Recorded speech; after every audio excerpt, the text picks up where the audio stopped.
nyawanya pada kemokatan. Tak lama pasca si praktisi muda ini mengungkapkan kesurenannya dalam merebut panggung si wanita tua, seorang pria tua yang merupakan praktisi formasi jiwa tahap akhir pun tiba-tiba datang dan menunjukkan minat yang sama seperti praktisi muda sebelumnya untuk merebut salah satu panggung rusak milik para praktisi lainnya, dengan target utamanya kali ini adalah kelima praktisi planet Sujaku termasuk Hongdi si Red Butterfly. Tetapi dikarenakan mengetahui kelimanya memiliki kemampuan yang terkesan edan, ia pun yang tampak terkena mental akan hal ini memutuskan untuk menghentikan niat barbarnya itu dan memilih untuk mengalihkan targetnya ke arah praktisi lain sebelum pilihannya pun tiba-tiba jatuh ke arah Wang Lin yang menurutnya hanyalah seorang praktisi muda cupu memiliki kemampuan terkesan lemah di bawahnya. Sehingga Mbonnya pun tanpa basa-basi segera melesat ke TKP-nya dan secara dingin menyuruhnya untuk meninggalkan panggung rusak miliknya itu. Saat Wang Lin pun yang mendengarnya hanya menunjukkan ketenangannya tanpa mengucapkan sepatah kata pun atas gertakan si pria tua itu, sebelum kemudian ia pun melambaikan tangannya memunculkan katak besar hijau yang berhasil didapatkannya sebelumnya. Dengan ketika kemunculan si katak besar itu pun membangkitkan ekspresi terkejut terherman-herman semua praktisi yang ada di panggung, dengan mereka tahu katak besar itu merupakan hewan langka memiliki kemampuan OP yang dijuluki sebagai katak petir. Namun ketika keterkejutan ini masih dialami semua praktisi itu, pasca kemunculannya katak petir itu pun tiba-tiba membentuk bola petir di mulutnya yang tanpa ampuh segera dilesatkannya ke arah si pria tua, menyebabkan si pria tua itu pun yang melihatnya spontan menunjukkan kepanikan hebat di raut wajahnya, sebelum kemudian ia pun secara cepat membentuk segel di tangannya. Dengan ketika segel itu berhasil terbentuk, itu pun memunculkan sebuah Tamero Dayin yang di depannya yang ditujukannya untuk menahan serangan bola petir dari si katak besar, sehingga ketika bola petir itu menghantam Tamero Dayin yang itu pun menghasilkan kekuatan ledakan yang mengakibatkan pria tuir itu pun segera menunjukkan kesuraman di balik kepucatan di raut wajahnya. Tetapi di bawah kesuraman yang kali ini dialaminya, ia pun masih bisa menahan serangan bola petir itu dengan Tamero Dayin Yang-nya, sehingga menyebabkan bola petir itu pun akhirnya menyusut menjadi kecil, sebelum itu pun segera diserap dan ditelan kembali oleh si katak petir. Di balik tatapan sangatnya menatap si pria tuir itu yang kali ini secara panik melesat kabur di arah kejauhan meninggalkan TKP-nya, menyebabkan Wang Lin pun yang melihatnya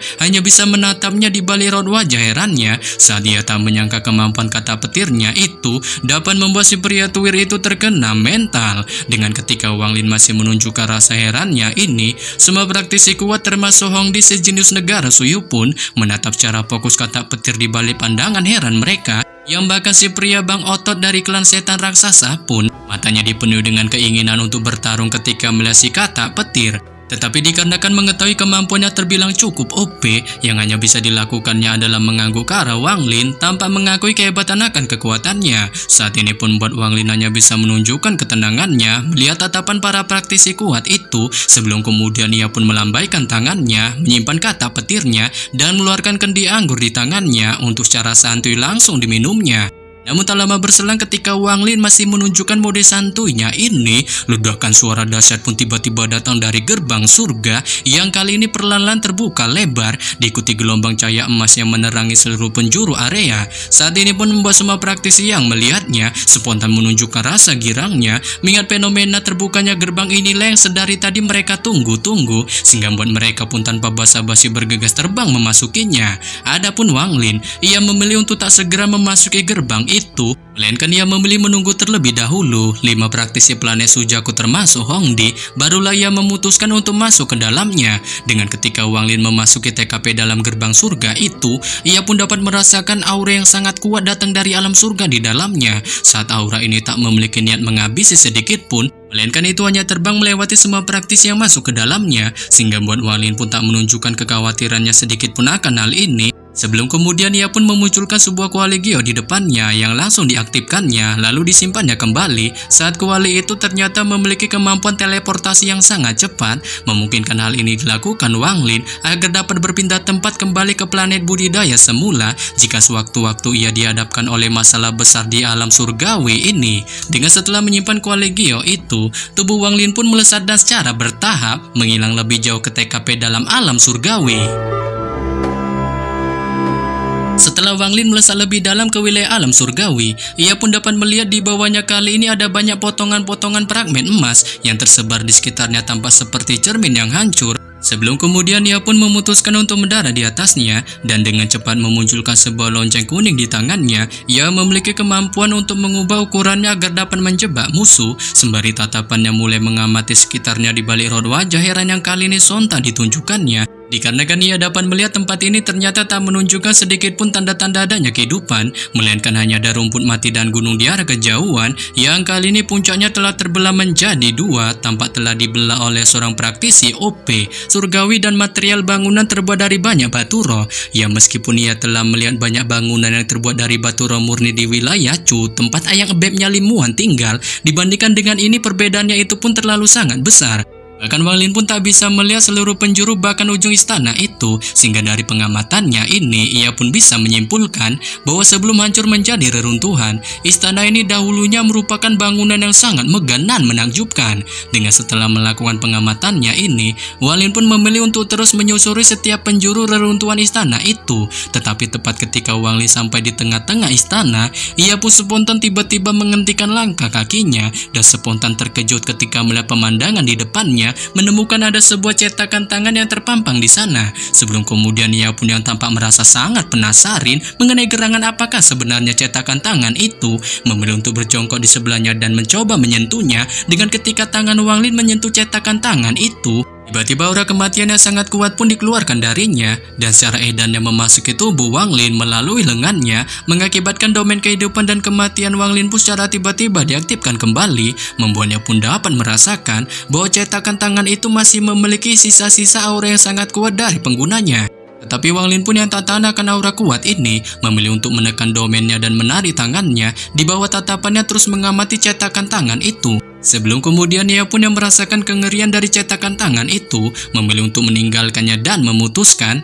untuk terus berjalan di sekitaran reruntuhan istana. Dengan setelah beberapa hari melakukan mode berjalannya ini, ia pun tiba-tiba menemukan sebuah tablet batu yang pecah di sekitar reruntuhan istana, berukirkan beberapa kata terpampang di atasnya yang bertuliskan bahwa tablet ini diberikan oleh Kaisar Langit Hujan kelima kepada praktisi surgawi Tianhua. Menyebabkan Wang Lin pun yang melihatnya terus mengamati ukiran kata-kata itu. Dengan setelah cukup lama melakukan pengamatannya ini, ia pun akhirnya menyimpulkan bahwa kata-kata di tablet itu mengartikan tentang seorang kultivator jenius surgawi bernama Tianhua telah melakukan perbuatan besar, sehingga buat Kaisar surgawi pun yang sangat senang membangunkan istana yang notabene telah runtuh ini sebagai bentuk hadiah baginya. Sontak saja memahami arti dari kata-kata di tablet batu itu, Wang Lin pun tak bisa menahan dirinya untuk mengalami perasaan terguncang lagi. Ya meskipun ia tak tahu mengenai peringkat sebenarnya jenius surgawi bernama Tianhua itu, nyatanya ia pun merasa itu masih berada di bawah Kaisar Langit. Sehingga jika itu benar dan jenius surgawi Tianhua itu memiliki istana megah seperti ini, ia pun secara penasaran bertanya-tanya mengenai gerangan seperti apakah istana Kaisar Langit itu. Memikirkan hal ini, Wang Lin pun berniat untuk pergi. Tetapi ketika akan beranjak pergi, ia pun masih menunjukkan rasa penasarannya tentang tablet debur, menunjukkan sebuah area bawah tanah yang berisikan sepotong energi spiritual surgawi di dalamnya. Sehingga membuat Wang Lin pun yang melihatnya mengungkapkan ekspresi girang di wajahnya, mengingat hal inilah yang merupakan target utamanya dalam menjelajahi alam abadi ini. Membuatnya pun tanpa basa-basi secara cepat segera menjebak energi spiritual surgawi itu dan mencoba untuk memurnikannya. Tetapi tepat ketika Wang Lin baru saja akan melakukan tindakannya ini, ledakan sonik pun tanpa diduga tiba-tiba terdengar dari arah kejauhan. Diikuti dengan kemunculan seorang praktisi berjubah hijau memiliki pedang terbang di punggungnya yang segera melesat secepat kilat menargetkan ke arah Wang Lin. Menyebabkan Wang Lin pun hanya menunjukkan ketenangannya dan memilih untuk mengabaikannya, melainkan ia tetap berfokus pada pemurnian energi spiritual surgawinya. Mengingat dia tahu energi spiritual surgawi ini kemungkinan besar akan sangat berguna untuknya. Dengan ketika Wang Lin masih menunjukkan mode pemurniannya ini, kecepatan si praktisi berjubah hijau itu pun sangat cepat. Dan ketika sampai beberapa meter dari TKP Wang Lin melihat pemurnian yang sedang dilakukannya, ia pun spontan melontarkan teriakan kerasnya untuk berhenti. Tetapi di sini Wang Lin pun yang mendengarnya lagi-lagi menunjukkan sikap cueknya dengan tak menunjukkan ketakutannya sedikit pun pada si praktisi berjubah hijau itu yang memiliki kultivasi tahap awal formasi jiwa sama sepertinya dan tetap fokus mempercepat proses pemurniannya. Menyebabkan si praktisi berjubah hijau itu pun yang melihatnya sontak menunjukkan amarah membara di raut wajahnya.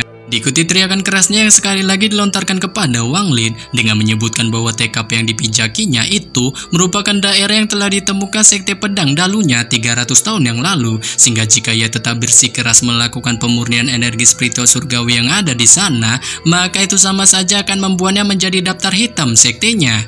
Namun Wang Lin pun yang mendengarnya hanya menunjukkan cibirannya, mengingat perkataan si praktisi berjubah hijau itu terkesan sangat konyol. Dikarenakan tempat ini merupakan suatu daerah kuno yang belum sedikit pun pernah didatangi. Oleh sebab itu merasa muak melanggati lebih jauh cerita si praktisi berjubah hijau itu, Wang Lin pun segera melambaikan tangannya dan pada akhirnya memunculkan binatang roh katak, petirnya.